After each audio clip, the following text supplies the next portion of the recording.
Now you have profiles we already discussed.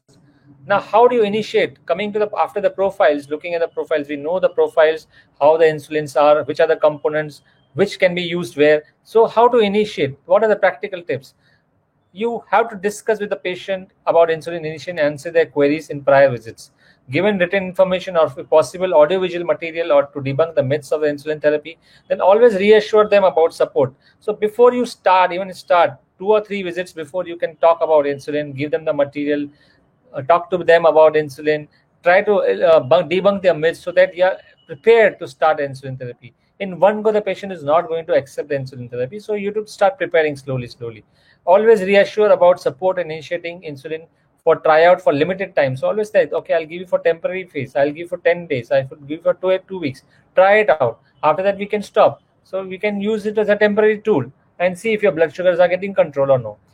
Okay, one shot you can give in the clinic, so you can show them, okay, see, I'm giving a shot, nothing is happening to me, it is less painful, needle is so small, like a hair thin needle, and the patients will not change the mind.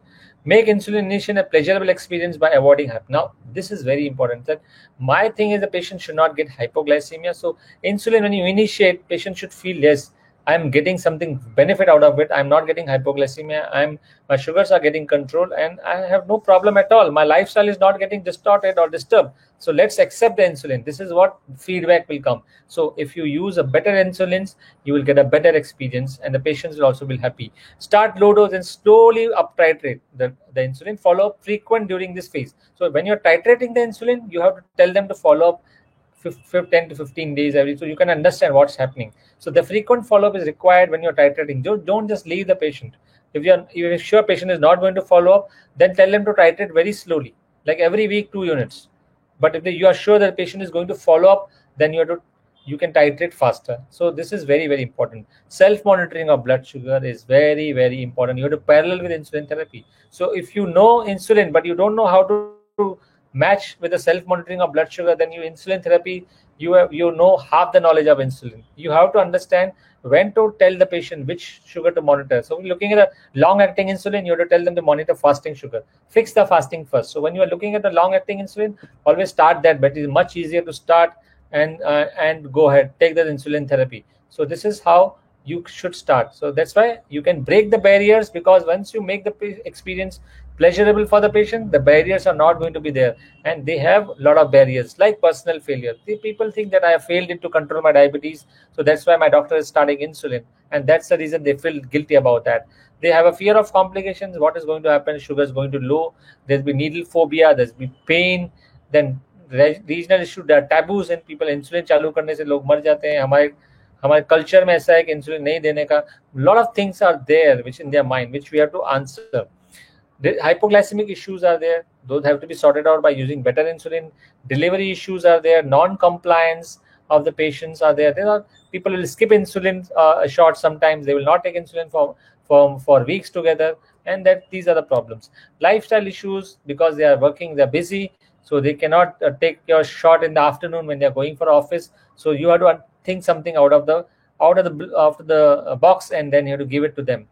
Economics and inequality in delivery is very important, because people may not have the sources to procure insulin, or costlier. It may be becoming costlier for some patients.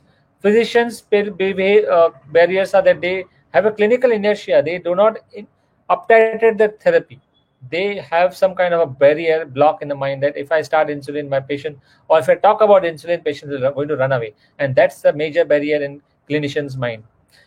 Because they don't have a knowledge, they don't have a skill, then they probably are scared to start the insulin. And because health education is ongoing, updates are not available, then also there is a problem. So logistics are also a problem. So that's why, as I said, people know about insulin, but they don't know how to which sugar to monitor. So then it goes, if you're this is half knowledge. If you don't know what sugar to monitor and which sugar to control, so which sugar you will tell the patient to monitor, you will not get any benefit of this insulin initiation. So how do you address the barrier? Communicate with the patient. Communication is a tool. Personal failure, diabetes is a progressive disease. Insulin is the best agent, as it is oldest and most used, so don't worry about that. It's a progressive disease. It's not because of your failure. Needle phobia, you can just show them the small needle, easy to use pens are there. You can demonstrate in the office. Fear of complications if they have, then you can tell that when you give insulin, you can control your complication, you can control your blood sugars, their side effects are less, and insulin is a natural hormone. Fear of hypoglycemia can be countered by saying that hypoglycemia was much more with the earlier insulin. We have newer insulin, and hypoglycemia also with the oral agents like sulfonylurea. So there's much but less hypoglycemia than some of the oral agents. Complex and inconvenient also, because newer insulin can fit into the lifestyle so easily because of convenience of flexible injection time. You can inject in a flexible time of yours, and that's what has the insulin injection has become now with newer insulin, with same effect and no side effects are seen. Fear of weight gain, no much. There, the newer insulins, you can see hardly any weight gain nowadays, maybe a kilo or 1.5. So not much weight gain with the newer insulin.